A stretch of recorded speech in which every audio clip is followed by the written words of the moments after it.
저는 30대 초반의 평범한 여성입니다. 몇 년 전 저는 모두가 부러워하던 남자와 결혼했어요. 남편은 성실하고 다정했으며 무엇보다 저를 진심으로 아껴주는 사람이었습니다. 신혼 초반은 정말 행복했죠. 남편은 매일 아침 일찍 일어나서 제게 커피를 내려주곤 했습니다. 여보, 당신 커피 여기 두고 나 먼저 갈게. 오늘도 좋은 하루 보내. 그의 따뜻한 목소리에 하루를 시작하는 것만으로도 행복했습니다. 주말이면 남편은 맛집을 찾아다니며 저를 위해 예약까지 해두곤 했어요. 결혼 전 연애할 때보다 더 다정하고 세심한 남편이었습니다. 저희 부모님도 그런 사위를 무척 마음에 들어 하셨어요. 명절이면 친정에 찾아와서 부모님께 안부를 여쭙고 힘든 일이 있으면 먼저 나서서 도와드리는 사위였으니까요. 아버지는 종종 이렇게 말씀하시곤 했습니다. 사위 복을 타고났구나. 요즘 저런 성실한 사람 만나기 쉽지 않아. 시어머니 역시 저를 며느리가 아닌 딸처럼 대해주셨습니다. 우리 아들이 부족한데 잘 참아줘서 고맙다. 무리한 요구도 없으셨고 오히려 미안해하실 정도였습니다. 그렇게 2년이 흘렀습니다. 그러던 어느 날 남편에게 큰 기회가 찾아왔습니다. 업계에서 손꼽히는 대기업에서 스카우트 제의가 온 것입니다. 남편은 흥분한 목소리로 말했습니다. 여보, 나 드디어 기회가 왔어. 연봉도 지금보다 1.5배 이상 오른대. 저는 진심으로 기뻤습니다. 그동안 야근에 시달리며 고생하던 남편이었기에 더 좋은 환경에서 일할 수 있다는 것만으로도 감사했어요. 정말 축하해. 당신 능력을 알아봐주는 곳이 생긴 거야. 남편은 이직 후에 승승장구했습니다. 입사한 지 얼마 되지 않아서 중요한 프로젝트를 맡게 되었고 몇 달 뒤엔 팀장으로 승진까지 했어요.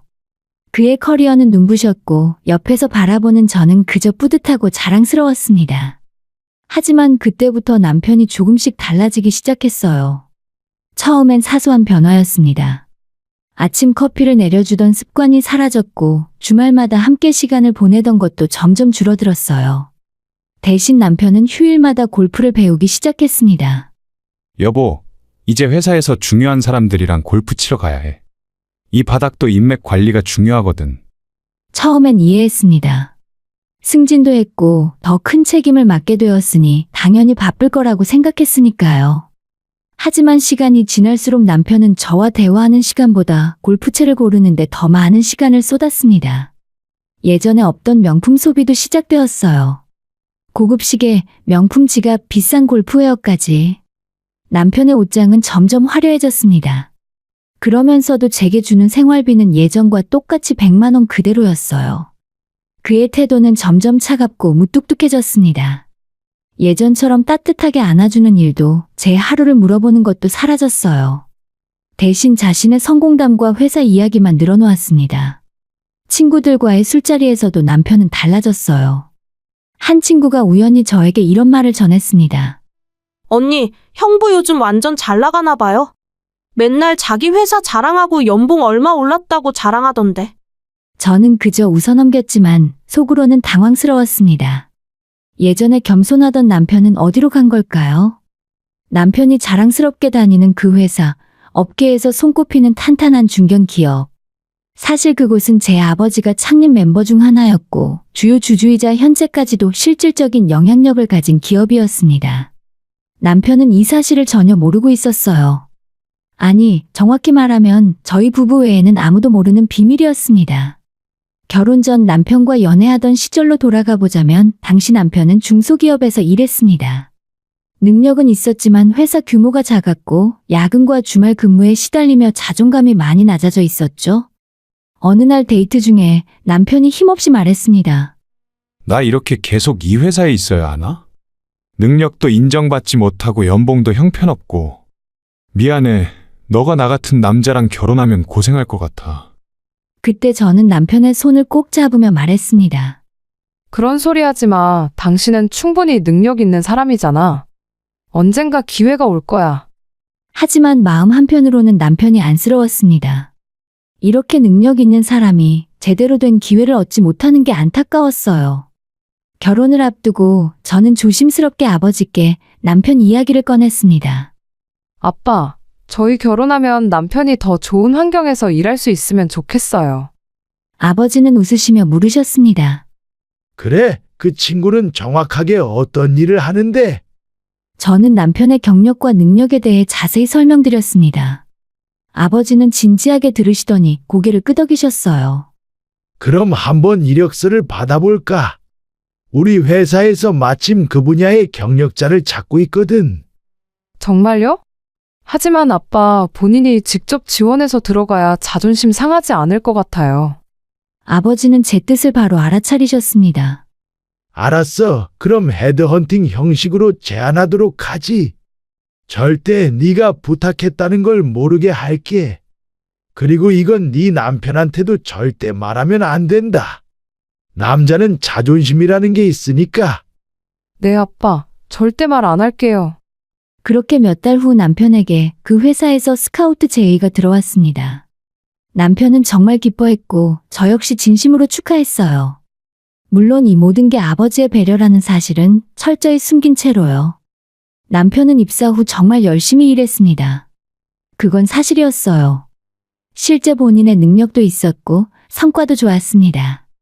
하지만 중요한 프로젝트에 배정되고 빠르게 승진할 수 있었던 건 아버지의 보이지 않는 손길이 있었기 때문이었죠.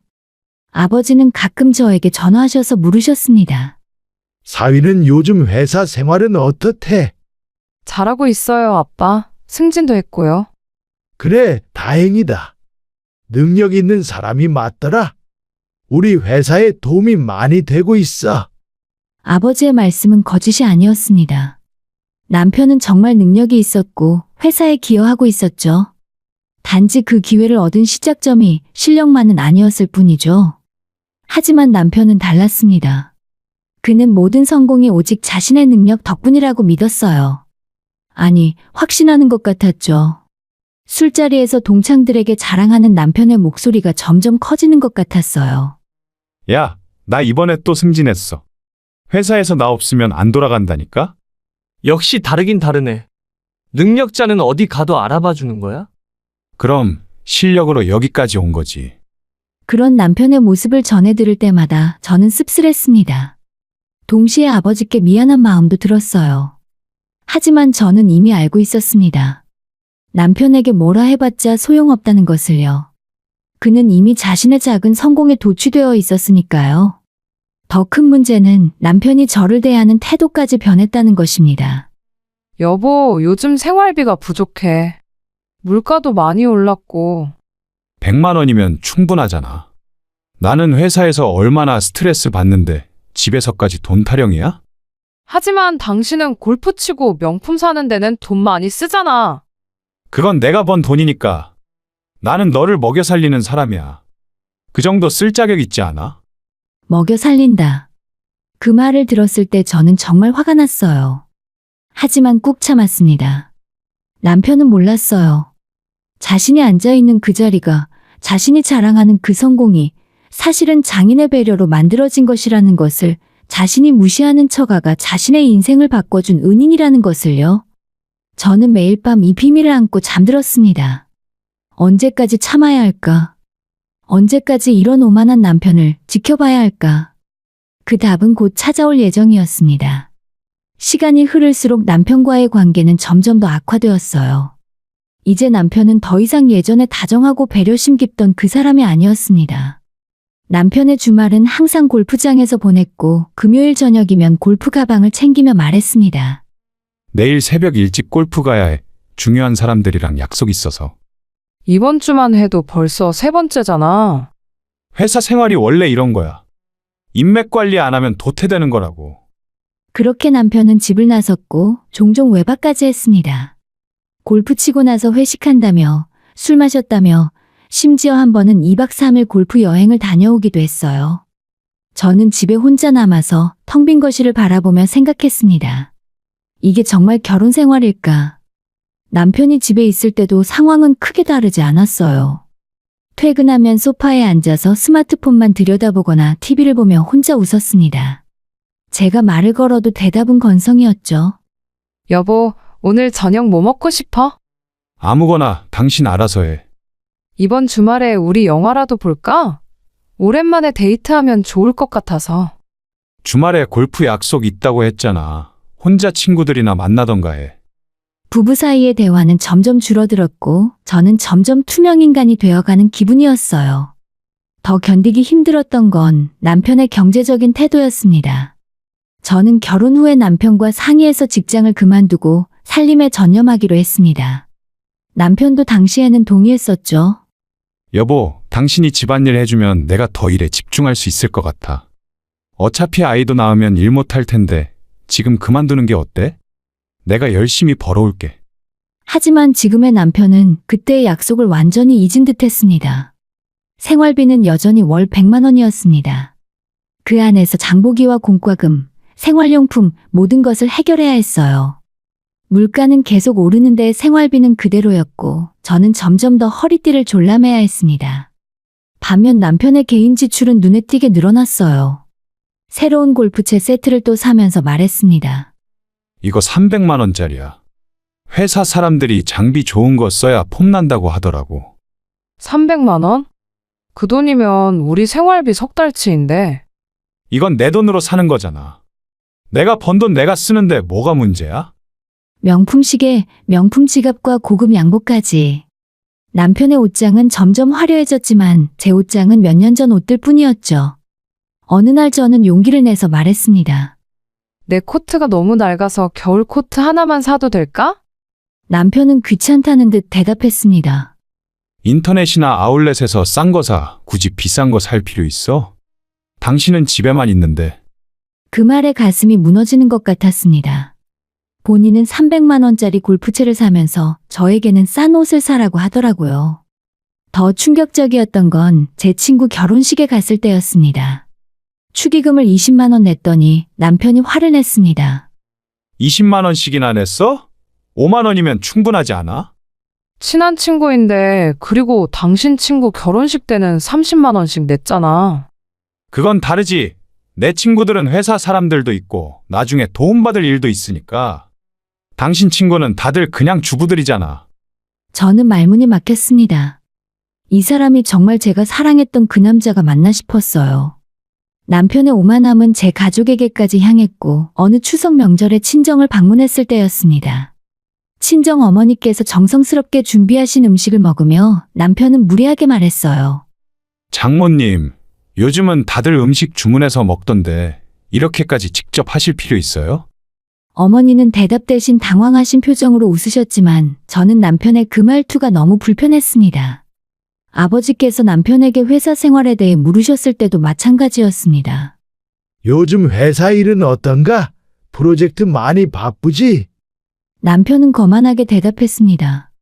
바쁘긴 한데 뭐 제가 없으면 회사가 안 돌아가니까요. 이번 분기 실적도 제 팀이 1등 했습니다. 그래, 열심히 하는구나. 아버지는 그렇게만 말씀하셨지만 저는 아버지의 표정에서 실망을 읽을 수 있었습니다. 식사 후에 설거지를 도와드리며 어머니께서 조용히 말씀하셨습니다. 사위가 요즘 너무 건방진 것 같구나. 예전에는 그렇게 겸손했었는데. 죄송해요, 엄마. 얼마 전에 회사에서 승진하고 나서 좀 달라졌어요. 그래도 가족은 소중히 여겨야지. 우리야 그렇다 쳐도 너를 너무 함부로 대하는 것 같아서 엄마가 마음이 아프구나. 어머니의 말씀에 눈물이 날 것 같았지만 꾹 참았습니다. 집으로 돌아오는 차 안에서 저는 남편에게 조심스럽게 말했어요. 우리 부모님께 좀 더 예의 있게 대해주면 안 돼? 서운해 하시는 것 같아서. 그러자 남편은 짜증스럽게 대답했습니다. 뭐가 어때서? 나 별로 이상하게 행동 안 했는데. 당신 부모님이 너무 예민한 거 아니야? 그게 아니라 그리고 솔직히 말해서 나는 내 능력으로 여기까지 온 거야. 처가에서 도움받은 것도 없는데 뭘 그렇게 눈치를 봐야 해? 그 순간 저는 깨달았어요. 남편은 정말로 모든 게 자기 덕분이라고 믿고 있었습니다. 자신의 성공이 어디서 시작되었는지, 누구의 도움이 있었는지 전혀 모르고 있었죠. 저는 더 이상 참을 수 없었습니다. 하지만 동시에 이 비밀을 언제 밝혀야 할지, 어떻게 말해야 할지 고민이 되었어요. 그러던 어느 날 결정적인 사건이 터졌습니다. 그것은 제가 더 이상 이 결혼을 지속할 수 없다는 확신을 갖게 만든 사건이었습니다. 남편의 수상한 행동은 이미 몇 달 전부터 시작되었어요. 처음에는 그저 회사 일이 바빠서 그런 줄 알았습니다. 하지만 점점 이상한 점들이 눈에 들어오기 시작했어요. 남편은 늦은 밤까지 외출이 잦아졌습니다.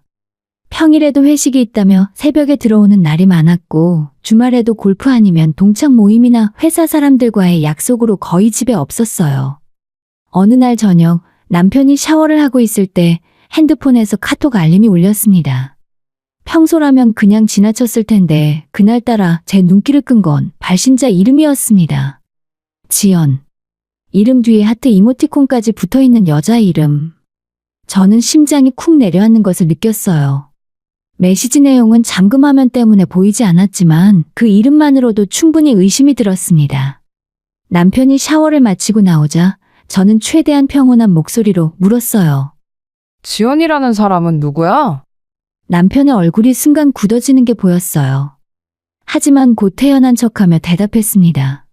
아, 회사 후배. 업무 때문에 연락한 거야. 업무 연락인데 이름에 하트가 붙어 있냐? 그건 애가 장난으로 그렇게 저장한 거겠지. 별거 아니야. 남편은 서둘러 핸드폰을 집어들고 방으로 들어가 버렸고 그날 밤 저는 잠을 이룰 수 없었습니다. 다음 날부터 저는 남편을 조금씩 관찰하기 시작했어요. 남편은 이전보다 핸드폰을 더 자주 확인했고 제가 옆에 있을 때는 항상 화면을 가렸습니다. 샤워할 때도 핸드폰을 욕실에 가져갔고 잠들 때도 핸드폰을 베개 밑에 넣었어요. 그리고 향수 냄새가 달라졌습니다. 남편이 평소 쓰던 향수가 아닌 달콤하고 여성스러운 향기가 남편의 셔츠에서 났어요. 향수 바꿨어? 응. 아니, 그냥 회사에서 누가 새로 산 향수 뿌리는 바람에 묻었나 보네. 거짓말이었습니다. 그 향기는 한두 번 뿌린 정도가 아니라 옷에 완전히 배어 있었어요. 결정적인 증거를 찾기 위해 저는 남편의 차 블랙박스를 확인했습니다. 처음에는 이런 제 자신이 비참하게 느껴졌지만 진실을 알아야 한다는 생각이 더 컸습니다. 블랙박스 영상을 확인하던 중 저는 경악할 만한 장면을 목격했어요. 남편이 젊은 여자와 함께 차에 타는 모습, 그리고 그 여자에게 손을 잡아주며 웃는 모습이 선명하게 찍혀 있었습니다. 손이 떨리고 눈물이 났지만 꾹 참았어요. 저는 더 많은 증거를 모으기로 했습니다. 며칠 후에 남편이 출장을 간다며 짐을 싸더라고요. 오늘부터 2박 3일 출장이야. 부산 쪽 거래처 미팅 때문에. 그래, 조심히 다녀와. 하지만 저는 남편의 카드 사용 내역을 확인할 수 있었습니다. 카드사 홈페이지에 남편 아이디로 접속을 하면 어디에서 얼마를 썼는지 볼 수 있었거든요. 첫째 날부터 부산이 아닌 강원도 리조트에서 카드가 결제되었습니다. 저녁에는 고급 레스토랑과 와인까지. 영수증 금액을 보니 두 사람 분량이 분명했어요. 저는 더 이상 참을 수 없었습니다. 남편이 돌아오는 날, 저는 모든 증거를 정리해서 테이블 위에 올려놓았습니다.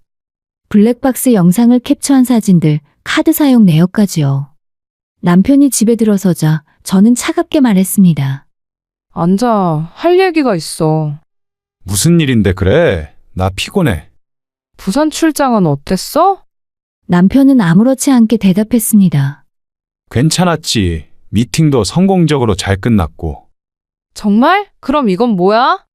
저는 카드 명세서를 남편 앞에 내밀었어요. 강원도 리조트와 커플 객실, 고급 레스토랑. 모든 증거가 거기에 있었습니다. 남편의 얼굴이 하얗게 질렸습니다.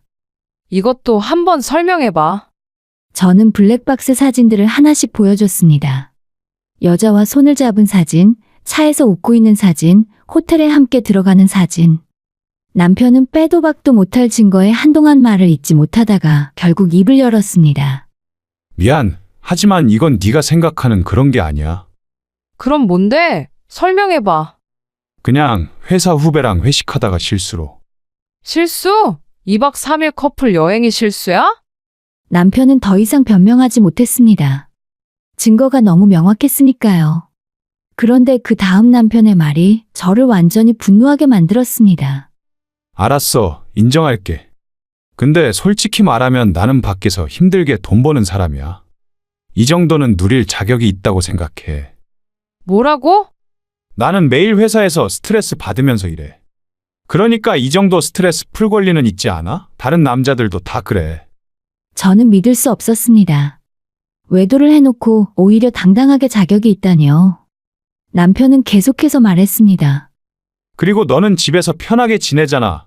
나는 밖에서 얼마나 힘든데. 생활비도 꼬박꼬박 주고 있고, 이 정도면 나쁜 남편 아니지 않아? 지금 제대로 정신이 있는 거야? 외도를 해놓고 당신이 힘들다고? 에이, 너무 심각하게 받아들이지 마. 남자들 원래 그런 거야. 내가 생활비 더 올려줄게. 200만 원이면 돼. 그러니까 이번 한 번은 그냥 모르는 척 넘어가죠. 남편은 돈으로 모든 걸 해결할 수 있다고 생각하는 것 같았습니다. 저를 돈으로 살 수 있는 물건쯤으로 여기는 것 같았어요.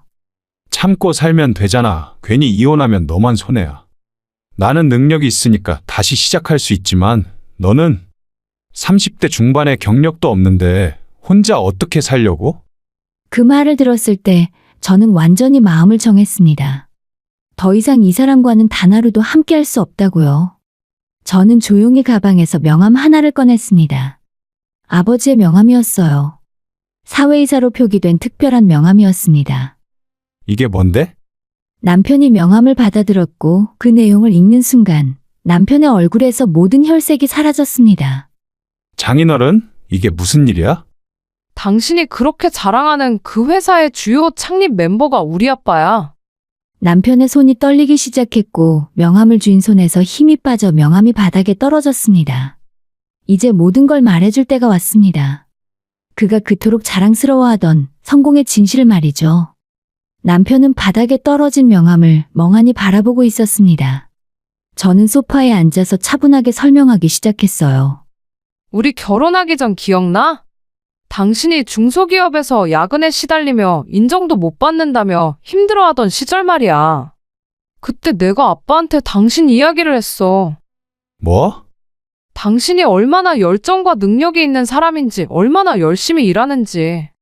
그런데 회사가 작아서 제대로 된 기회를 못 얻고 있다고.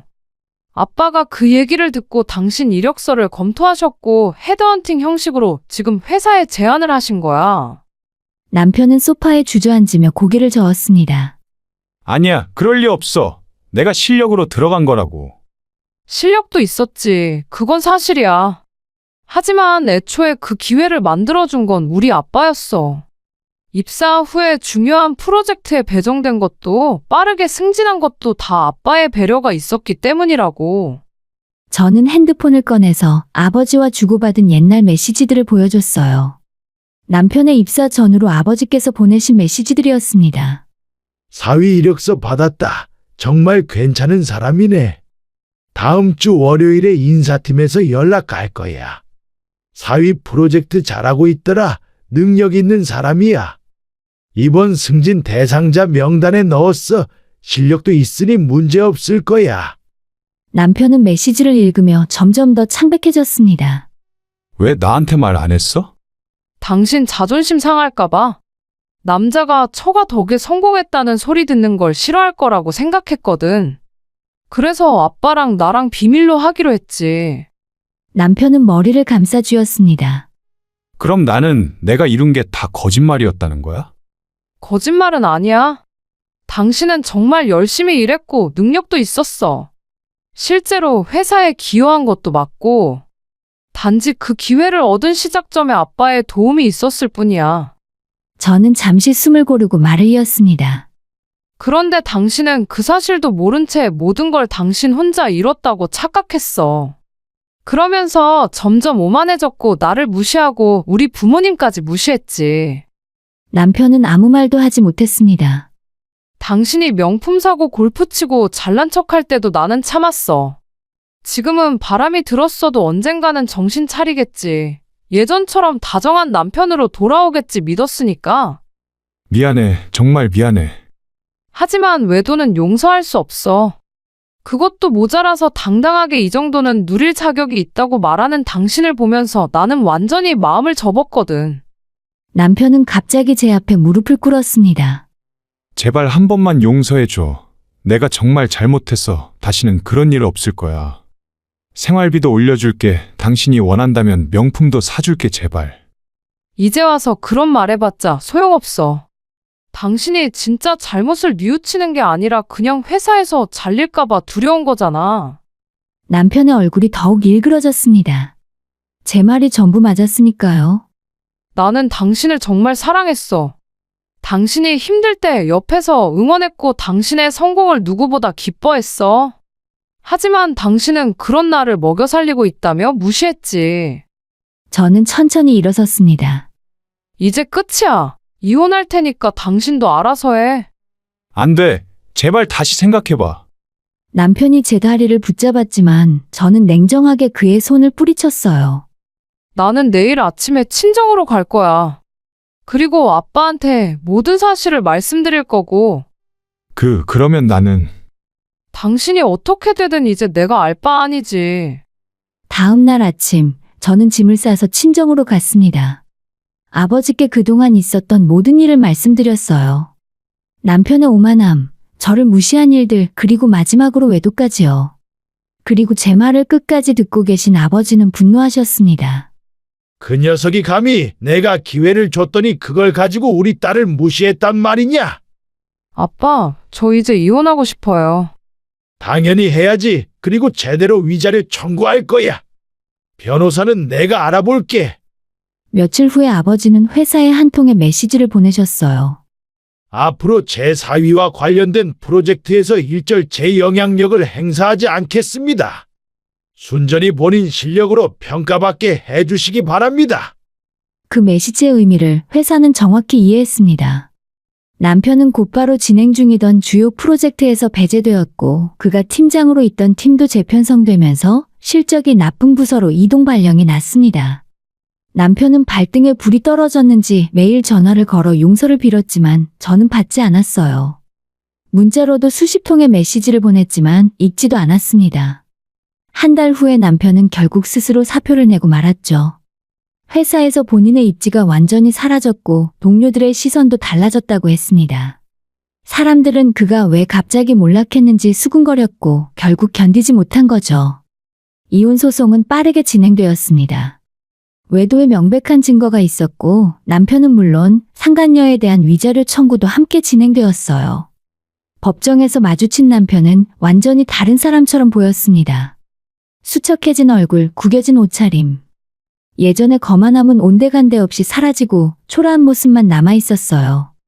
정말 미안해. 나 때문에 네가 너무 힘들었지.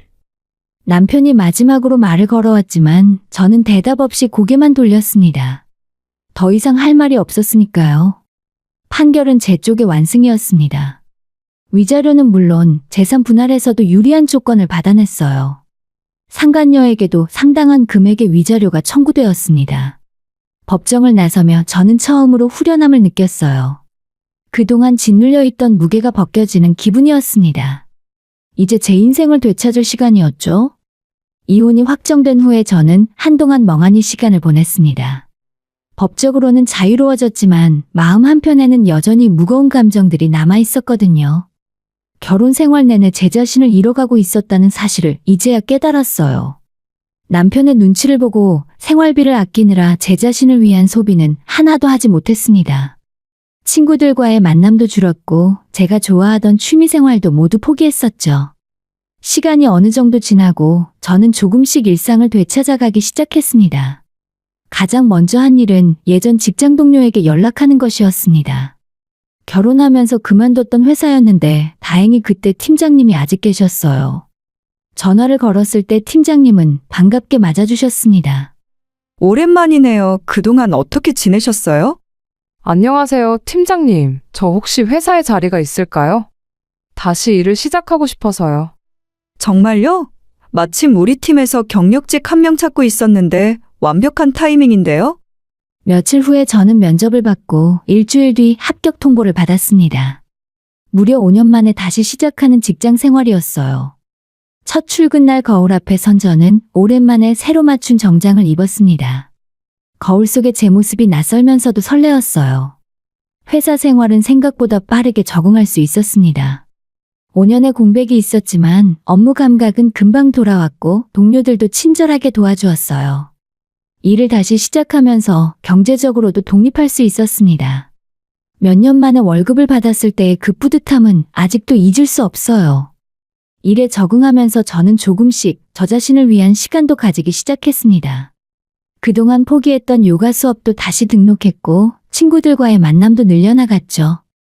어느 날 저녁 혼자 커피를 마시며 창밖을 바라보고 있을 때 핸드폰에 낯선 번호로 문자가 왔습니다. 이혼한 전 남편이었어요. 정말 미안해. 네가 얼마나 소중한 사람인지 이제야 알았어. 나는 정말 바보였어. 혹시 우리 처음부터 다시 시작할 수 없을까? 저는 잠시 문자를 바라보다가 그냥 삭제해버렸어요. 더 이상 그 사람과는 아무런 관계도 없었고 과거로 돌아갈 생각도 없었습니다. 몇 달 후에 우연히 전 남편의 소식을 들었어요. 직장을 그만둔 후 작은 회사에 재취업했지만 예전 같은 대우는 받지 못하고 있다고 합니다. 외도 상대였던 여자도 위자료 소송 후 한바탕 싸운 후에 연락을 끊었다고 했고요. 하지만 저는 더 이상 그 소식에 마음이 흔들리지 않았습니다. 그건 이미 제 인생과는 상관없는 일이었으니까요. 대신 저는 제 미래에 집중했습니다. 회사에서 새로운 프로젝트를 맡게 되었고 그 프로젝트가 성공하면서 승진 제의도 받았습니다. 1년이 지난 지금 저는 완전히 다른 사람이 되었어요. 경제적으로 독립했고 정신적으로도 훨씬 강해졌습니다. 누군가에게 의존하지 않아도 충분히 행복할 수 있다는 것을 배웠어요. 이혼이라는 단어에는 부정적인 이미지가 많이 따라붙습니다. 실패와 불행과 상처. 하지만 제게 이혼은 자유였고 새로운 시작이었으며 무엇보다 제 인생을 되찾는 과정이었습니다. 저를 무시하고 함부로 대하던 사람과의 관계를 끝낸 것. 그것은 제 자신을 지키기 위한 당연한 선택이었습니다. 지금 저는 행복합니다. 제가 번 돈으로 제가 원하는 것을 사고 제가 하고 싶은 일을 하며 제가 만나고 싶은 사람들을 만납니다.